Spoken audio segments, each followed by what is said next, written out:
Dabarsa baalli 72ffaa sababeeffachuun jala bultii isaatti piroojeektiileen garaagaraa magaalaa Yaabellootti ijaaramaa jiran jila bulchiinsa godina Booranaa obbo Abdul Salaam Waariyoon durfamuun daawwatame. Piroojeektiileen daawwataman kun galma giddugala aadaa Booranaa, mana murtii aadaa fi galmi jaarrolee argaa dhageettis daawwatameera. Piroojeektiileen kunneen baajata mootummaan ramadee fi hirmaannaa hawaasaa qarshii miliyoona 500 fi miliyoona 3,500 oliin ijaaramaa jiru. Giddugalli aadaa kun lafa hektaara 57 irratti bilookii 6 kutaalee garaagaraa of keessatti hammachuun ijaaramuunsaa obbo Dheeressaa Simee hoogganaan piroojeektichaa himaniiru.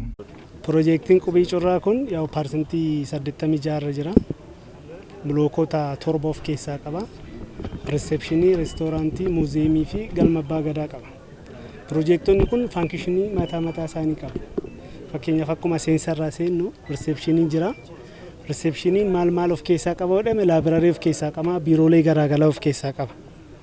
Achi yoo riseepshinii laabraarii dubbistee maal jette gara reestooraantii dhaqxe, reestooraantiin bilookota garaagaraa qaba, shooppii qaba, bakka nyaatatti qopheessan kiichinii qaba. Adiministireeshinii dhufte adiministireeshiniin bilookotaa fi biiroolee garaagaraa of keessaa qaba. Muuziyeemiin illee akkanuma.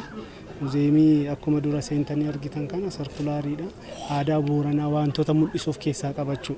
Wantoota aadaan Booranaa haga yoonaa jiru kana aadaan Booranaa waan calaqqisu as keessatti godhee wantoota aadaa Booranaa calaqqisuun kan hojjetamudha jechuudha.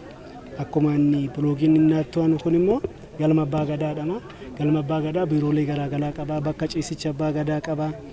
Bakka daa'imman abbaa gadaa ciisan jiru, bakka keessummaan ciisan jiru, faankishinaaliin isaa fuulii ta'ee kan hojjetameefidha jechuudha. Giddugalli kun ijaaramuunsaa dagaagina aadaa gabbisuu bira darbee bakka hawwata turizimii ta'uu akka danda'uuf yaadamee ijaaramaa jiraachuu bulchaan godina Booranaa obbo Abdul Salaam Waariyoo dubbataniiru. Akkaataan itti hojjetamaa ture akkuma daawwannaallee argaa jirru muuziyeemii of keessa qabaa, iddoo bulchiinsaa qabaa, akkasuma galma aadaa abbootiin gadaa keessa bulanii akkasuma dhalootaaf karaa guutuu ta'een aadaa isaatiif akkasiin barbaachistutti haalli inni itti dabarseetiin kenni jira.